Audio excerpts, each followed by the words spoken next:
तेजस्वी की सभा में विवादित बोल के बाद पहली बार क्या बोले चिराग पासवान, न्यूज 24 ने खास बातचीत की। भारतीय राजनीति की यह परंपरा है कि आपसी वैमनस्य जो भी हो, लेकिन परिवारों को इससे दूर रखा जाता है। लेकिन यह सीमा शायद बिहार में इस बार लांघ दी गई है। तेजस्वी यादव के मंच से तो नहीं, लेकिन उनके ठीक नीचे कुछ लोग खड़े होकर चिराग पासवान और उनके परिवार को गालियां दे रहे थे। ऐसा एक वीडियो वायरल है। चिराग पासवान की क्या है प्रतिक्रिया, वो क्या सोचते हैं, क्या ये प्रायोजित है? ऐसे में जबकि मतदान तुरंत होना है, बहुत से लोग ये कह रहे हैं कि इसे बात का बतंगर न बनाया जाए। खुद चिराग पासवान हमारे साथ मौजूद हैं। आप इन व्यस्तताओं के बीच हमारे लिए समय निकाल रहे हैं, बहुत बहुत धन्यवाद। लेकिन इस घटना विशेष को लेकर के मीडिया में बहुत ज़्यादा बातें हो रही हैं, आपकी पहली प्रतिक्रिया क्या है?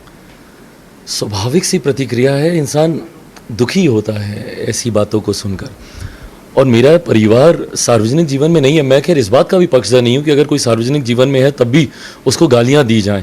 राजनीति में खास तौर पर शब्दों की मर्यादा का रखना बहुत ज़रूरी है। मैं मानता हूँ संजीव जी, आप कड़े से कड़ा विरोध आप दर्ज करा सकते हैं मर्यादित शब्दों में रहकर। आपके शब्दों का चयन ठीक होना चाहिए। ऐसे में जब गाली गलौज जैसी भाषाएं उन नेताओं के सामने, जिन नेताओं को एक बड़ी आबादी अपना आदर्श मानती है, दी जाती है और वो नेता खामोश रह जाते हैं, तो वो ऐसे असामाजिक तत्वों को बढ़ावा देते हैं। आज तेजस्वी यादव जी के सामने चिराग पासवान के परिवार को गाली देने की हिम्मत कुछ असामाजिक तत्वों की हुई, जिसको नहीं रोका गया। कल को यही लोग उसी गांव में जाएंगे और दूसरों की माँ बहनों को ना सिर्फ गाली देंगे बल्कि गलत हरकतें करेंगे। उसको कोई कैसे रोकेगा? तो आप बढ़ावा दे रहे हैं ऐसी चीज़ों को खामोश रहकर। एक आरोप जंगलराज का लगाया जाता था आरजेडी पर, और तेजस्वी यादव के नेतृत्व ने बहुत हद तक उसे साफ करने की कोशिश की, और तेजस्वी यादव को इसके लिए पिछले दिनों खूब वाहवाही भी मिली। लेकिन वहाँ खड़े होकर के वो खामोश रहे। उनका ये कहना है कि उनको सुनाई नहीं पड़ा, थोड़ा दूर था और सुनाई नहीं पड़ने की वजह से वो रिएक्ट नहीं कर पाए। संजीव जी, मैं भी कई राजनीतिक मंचों पे जाता हूँ और मुझे समझ में आता है। अब आप विजुअली ये सारी चीज़ें क्लियर हैं। पहली पंक्ति में खड़ा है वो व्यक्ति, आपको जब वो वीडियो भी आप सुन रहे हो और जो व्यक्ति बोल रहा है उसके आगे कोई सर भी नहीं दिखाई दे रहा, तो मतलब वो व्यक्ति पहली, बहुत होगा तो दूसरी पंक्ति में खड़ा है, स्टेज के बहुत करीब है। आपका जो पोडियम है वो कोई बहुत भीतर जाकर नहीं है, कोई डी एरिया नहीं बना हुआ है जैसे कि प्रधानमंत्री जी और इन सब के कार्यक्रमों में होता है।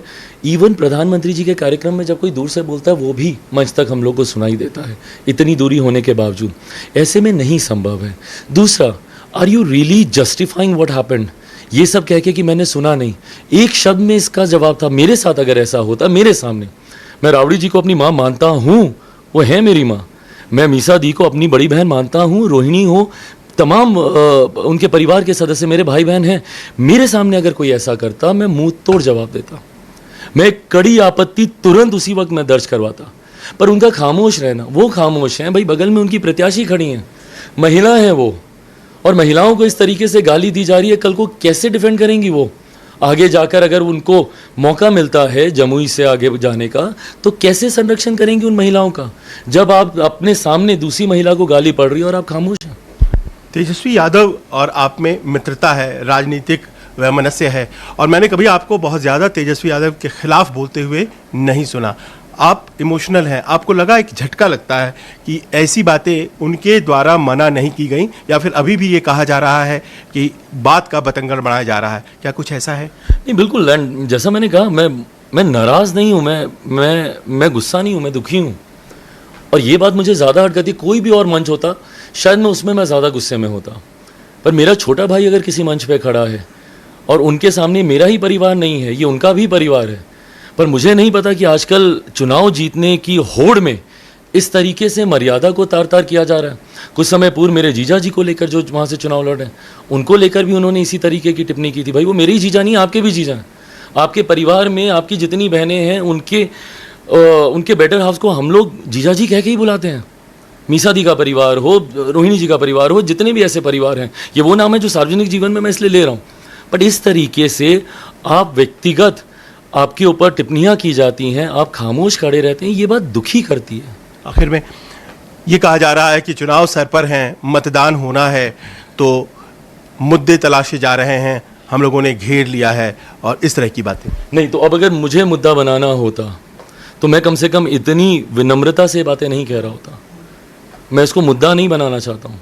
मैं चाहता हूँ कि ये बात कम से कम समझ में आए कि क्या हुआ। आप मुझे बताइए संजीव जी, कोई भी व्यक्ति के सामने अगर उसकी माँ को गाली दी जा रही है, कितना कोई सब्र कर सकता है, कितना किसी में पेशेंस हो सकता है?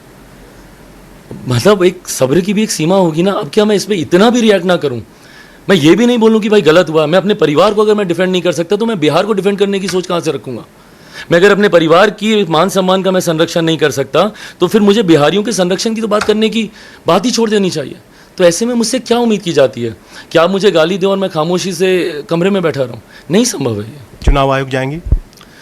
मेरी पार्टी की तरफ से मुझे अभी जानकारी है कि कुछ लोग एनडीए की तरफ से गए हैं, भाजपा जनता दल यूनाइटेड। मांझी जी भी खासे नाराज़ हुए हैं इस बात को लेकर, तो तमाम लोग शायद चुनाव आयोग गए हैं।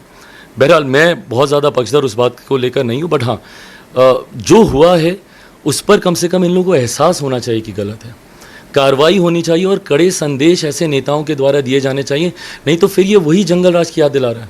आप तेजस्वी जी, आप वही व्यक्ति हैं जिन्होंने अपने पिता की तस्वीर तक हटा दी थी 2020 के चुनाव प्रचार के दौरान, ताकि लोगों को मैनिफेस्टो होर्डिंग पोस्टर्स में से हटा दी गई थी। उनके कार्यालय के बाहर जो होर्डिंग लगा रहता है बड़ा सा, उसमें से उनकी तस्वीरें हटा दी गई थी, सिर्फ इसीलिए कि लोगों को जंगल राज की याद ना आए। और आज जब इस तरीके की जंगल राज की परछाई दोबारा दिखने लगी है तो ये भय आप लोगों के मन में दोबारा खड़ा कर रहे हैं कि 90 के दशक की तरह आप औरतें बाहर नहीं निकल सकती हैं। हमसे बात करने के लिए शुक्रिया। और तेजस्वी ऐसे में जबकि वो एक नई राजनीति गढ़ना चाहते हैं बिहार में आरजेडी के लिए, उनकी तरफ से इसकी भर्त्सना या फिर पार्टी की तरफ से अभी तक भर्त्सना नहीं आई है। इंतजार इसका है। कैमरामैन रफीक के साथ संजीव त्रिवेदी, न्यूज़ 24 दिल्ली।